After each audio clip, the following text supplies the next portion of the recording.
అందరికీ జై జగన్నాథ్ అండి. జగన్నాథుడు తన భక్తుడితో చేసిన ఒక మహత్వమైన లీలను చెప్పబోతున్నానండి. నేను పూరీ క్షేత్రానికి కొంచెం దూరంలో బంధు మొహంతి అని ఒక అతను ఉండేవాడు.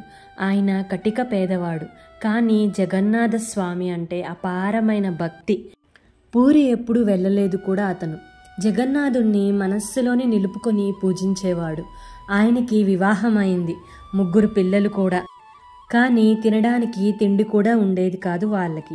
జగన్నాథుణ్ణి తన స్నేహితుడిగా భావిస్తాడు ఈ బంధు మొహంతి.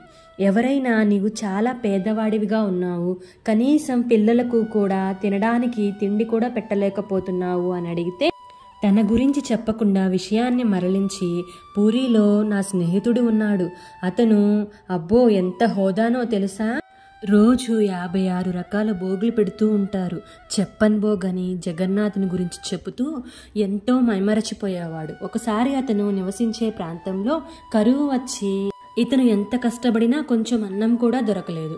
దానితో బంధు మొహంతి భార్య, ఏవండి తిండి కూడా లేదు తినడానికి, పిల్లలు ఆకలితో అలమటించిపోతున్నారు, ఒకటే ఏడుస్తున్నారు అండి అని పూరిలో మీ స్నేహితుడు ఒకతను ఉన్నాడు అని ఎప్పుడు చెబుతూ ఉండేవారు కదా, ఎంతో ధనవంతుడు అని, అతని దగ్గరకు వెళ్ళి సహాయం అడుగుదామని అంటుంది. దానికి అతను వద్దు వద్దు, నా మిత్రుణ్ణి అలాంటివి అడగకూడదు అని చెబుతాడు. లేదు లేదు వెళ్లాల్సిందే అని భార్యా పిల్లలు అతన్ని బలవంతం చేసి మరీ ఎలాగోలా పూరికి తీసుకువెళతారు. పూరీ క్షేత్రం దగ్గర అక్కడ విపరీతమైన రద్దీ, భక్తుల తాకిడి, కాలు పెట్టే సందు కూడా లేదు. దానితో ఇతను ఆలయం వైపు చూయించి, నా స్నేహితుడు ఆలయంలోనే ఉన్నాడు అని చెబుతాడు. ఎలాగోలా ఎంతో కష్టపడి వాళ్ళని లోపలికి తీసుకువెళ్తాడు. సరే మీరు ఇక్కడే కూర్చోండి అని పేజ్నాలా అనే ప్రదేశం దగ్గర వాళ్ళని కూర్చోబెడతాడు.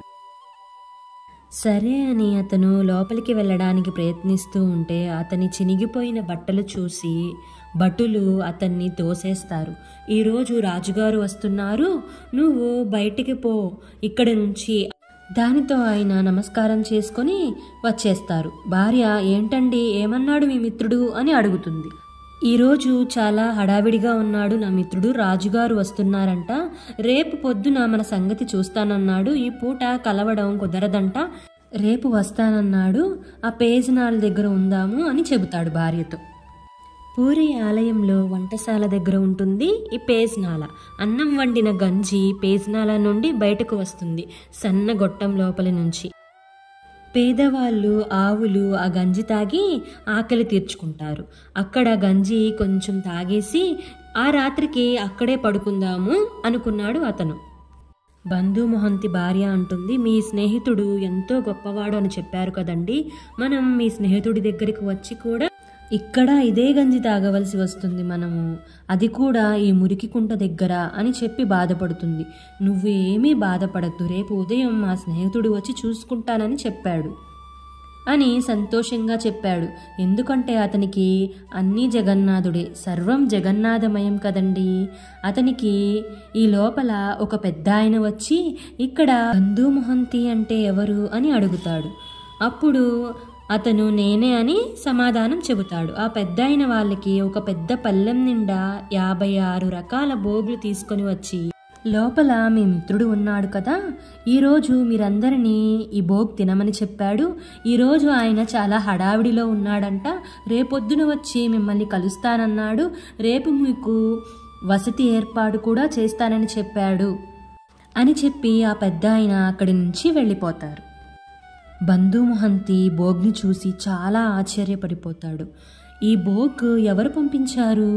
ఆ లోపల అతని స్నేహితుడు జగన్నాథుడు అని బంధు మొహంతికి తెలుసు, కానీ తన భార్యకు తెలియదు కదా. కానీ వాళ్ళ భార్య అంటుంది, అబ్బో ఎంత గొప్ప స్నేహితుడండి మీ స్నేహితుడు, తన స్నేహితుడి పిల్లలు ఎంతో ఆకలితో అలమటిస్తున్నారని తెలిసి మన కోసం ఈ ప్లేటులో ఎన్ని రకాల ఆహారాలు పంపించాడండి, అతను చాలా గొప్ప స్నేహితుడండి మీ స్నేహితుడు అని చెప్తుంది. పాపం వాళ్ళందరూ ఎంతో ఆకలితో అలమటిస్తూ ఉన్నారు కదా, ఆవురావురమంటూ తినేస్తారు. ఇతను ఆలోచిస్తూనే ఉంటాడు, ఎవరు పంపించారబ్బా అని.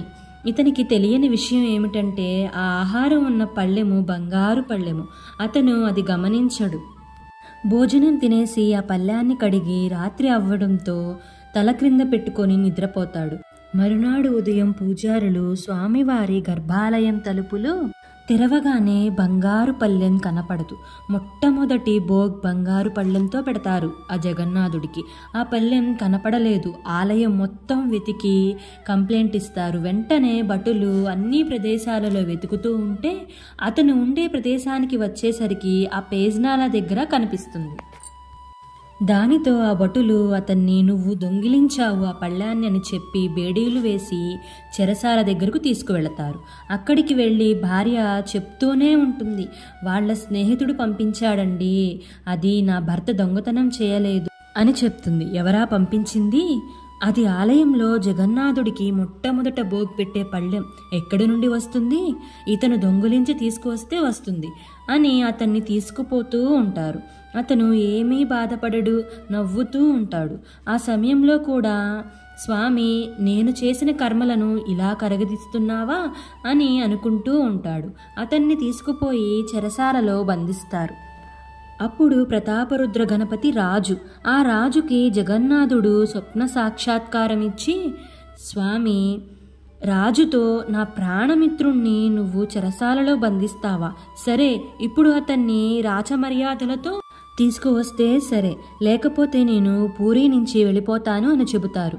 దానితో ఆ రాజు పరుగు పరుగున చెరసాల దగ్గరకు వెళ్ళి అతన్ని విడిపించి అతని కాళ్ల మీద పడి క్షమించు నన్ను అని అడిగి తెలియక తప్పు చేశానని చెప్పి అతని భార్యా పిల్లలను తీసుకొని వచ్చి చక్కని వసతి ఉండడానికి కల్పించి తన రాజ్యంలోని బంధుమొహంతికి కోశాధికారి పదవిని ఇస్తాడనమాట. చూశారు కదండి స్వామివారు తన భక్తుడితో చేసిన అద్భుతమైన లీల. ఆ పేజ్నాల దగ్గర ఇప్పటికీ కుటీరం నిర్మించి అక్కడ భజనలు కూడా చేస్తూ ఉంటారు. ఎంత ప్రశాంతంగా ఉంటుందో అక్కడ. జగన్నాథుడి లీలలు ఇలానే ఉంటాయండి. తన భక్తులని తనకి ఎంతో చేరువుగా చేసుకుంటారు, తన దగ్గరే ఉండేలా చేసుకుంటారు. వాళ్ళకి ఏ ఆపదొచ్చినా తానే దగ్గరుండి మరీ చూసుకుంటారు. జై జగన్నాథ. వీడియో నచ్చితే 10 మందికి షేర్ చేసి జగన్నాథుడి లీలలు అందరికీ తెలిసేలా చేయండి. లైక్ చేయడం మటుకు మర్చిపోకండి.